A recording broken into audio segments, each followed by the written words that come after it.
ओम शांति। व्यक्ति एक, व्यक्तित्व अनेक। इस पुस्तक में आज हम पढ़ेंगे उनकी दिनचर्या। इस विषय पर दिल्ली शक्तिनगर की ब्रह्मा कुमारी प्रभा बहन जी, जो सेवा में भाई साहब के बहुत नज़दीक रही, भाई साहब बहनों का कैसे मार्गदर्शन करते थे उसका वर्णन इस प्रकार करती है। तो चलिए आज हम इसे पढ़ते हैं। अगर उनका टाइम टेबल ज़्यादा टाइट नहीं होता, सामान्य रूप से होता, तो वे सुबह 3 बजे उठते थे। 3:30 से 4:30 बजे तक नीचे क्लास हॉल में योग करने आते थे। लाल बत्ती खुद ही करते थे हॉल में। क्लास हॉल शक्तिनगर में ग्राउंड फ्लोर पर था। अगर भाई साहब का योग कराने का टर्न होता था तो वे सामने बैठकर योग कराते थे। एक एक दिन सबका टर्न होता था। योग कराते समय उनके सामने हम सब चंद्रमा के आकार में बैठते थे। योग कराने वे संदली पर बैठते थे। उस समय टेप नहीं बजती थी। योग के बाद 4:30 बजे कोई बहन जिसकी ड्यूटी लगी हुई होती थी वो चाय लेकर जाती थी और उनको मुरली सुनाकर आती थी। 5 से 5:30 बजे उनका स्नान का समय होता था। 5:45 या 6 बजे कोई बहन दूध और 5 बादाम लेकर जाती थी। क्लास के बाद दीदी एक दिन पहले ही सेट कर रखती थी और क्लास में आने वाले नए बाबा के बच्चों को भाई साहब से मिलाती थी 10-15 मिनट के लिए। वो समय होता था 8 से 9 बजे के बीच। वे सुबह 7:30 और 7:45 के बीच में नाश्ता कर लेते थे। नाश्ते में एक परोठा, उसके साथ दाल होती तो दाल, नहीं तो थोड़ी चटनी आदि ले लेते थे। रविवार के दिन गीता पाठशाला वाले आसपास के सेंटर वाले आए होते थे तो उनसे भी उस दिन मिलते थे। उस समय अपने साथ किसी टीचर बहन को बैठने नहीं देते थे, एक एक को मिलते थे। उन दिनों भाई साहब विंग की सेवा करने की प्लान बना रहे थे, इसलिए डॉक्टर्स, इंजीनियर्स, इलेक्ट्रिशियंस इत्यादि से मिलते रहते थे। सर्दियों के दिनों में भाई साहब 9 बजे के बाद भी कई बार नीचे विजिटिंग रूम में ही बैठे रहते थे।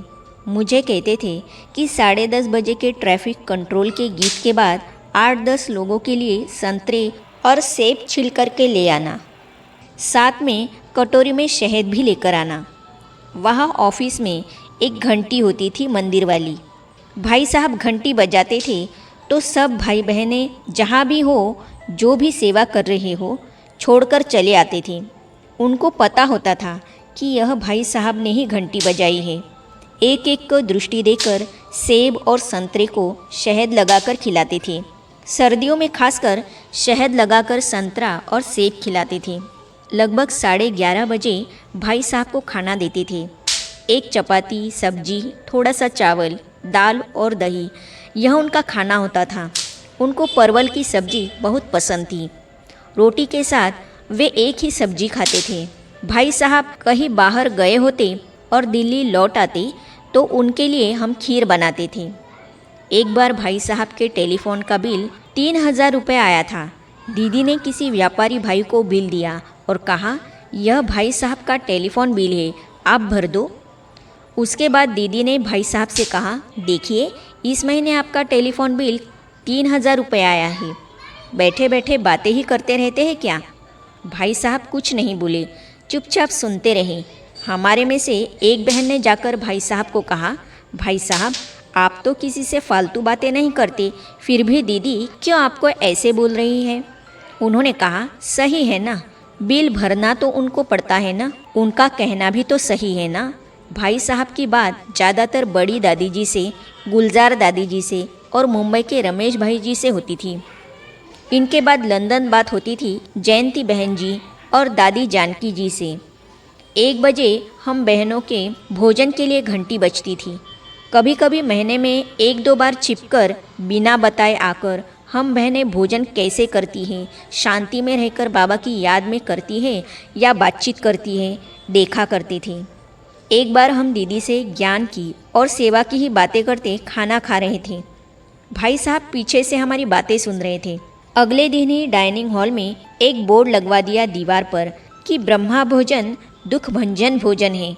शांति में बैठकर करना चाहिए।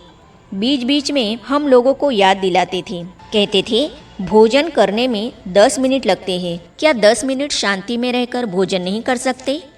भोजन के बाद भी तो बातें कर सकते हैं। आपका तो ऐसा लगता है कि गांधी जी का राउंड टेबल कॉन्फ्रेंस हो रहा है, ऐसे हंसी हंसी में समझाते थे। ट्रिब्यूनल के जूरियों में एक, हमें ऐसा लगता ही नहीं है कि भाई साहब गए हैं, अभी भी हमारे साथ है, ऐसा अनुभव होता है। कभी भी हंसी में भाई साहब बोलते थे कि धर्मराजपुरी में जब अष्टरत्न बैठेंगे ना, मैं भी वहाँ बैठा रहूँगा, वहाँ मैं आपसे मिलूँगा। मैं बाबा को बोलूँगा, बाबा घर वालों को पहले सामने आने दो, साथ में रहने पर भी सुधरे नहीं। दीदी हंसी में कहती थी कि भाई साहब घर वालों को तो थोड़ी बहुत रियायत होनी चाहिए। वे कभी कभी कहते थे, आपने अभी तक बाबा को पहचाना नहीं है। मैंने भी पूरा नहीं पहचाना। जितना ब्रह्मा बाबा ने बाबा को पहचाना, उतना हमारे में से किसी ने भी नहीं पहचाना। दीदी कहती थी, अगर आपने भी बाबा को जाना नहीं है तो इतनी पुस्तकें कैसे लिखी?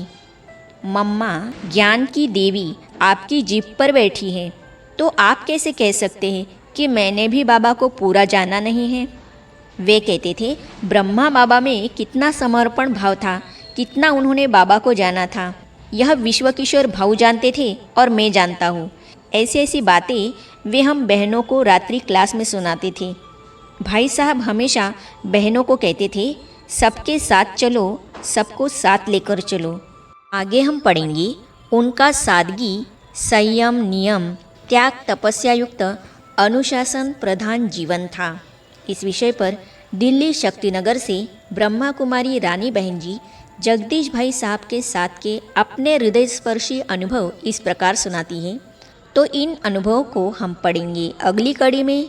तो ये जानने और पढ़ने के लिए इस चैनल को सब्सक्राइब करने के साथ ही साइड में जो बेल आइकॉन है उसे भी क्लिक कीजिए, ताकि आने वाली सभी वीडियो और अब तक की सारी वीडियो आप तक पहुंचती रहेगी। ओम शांति।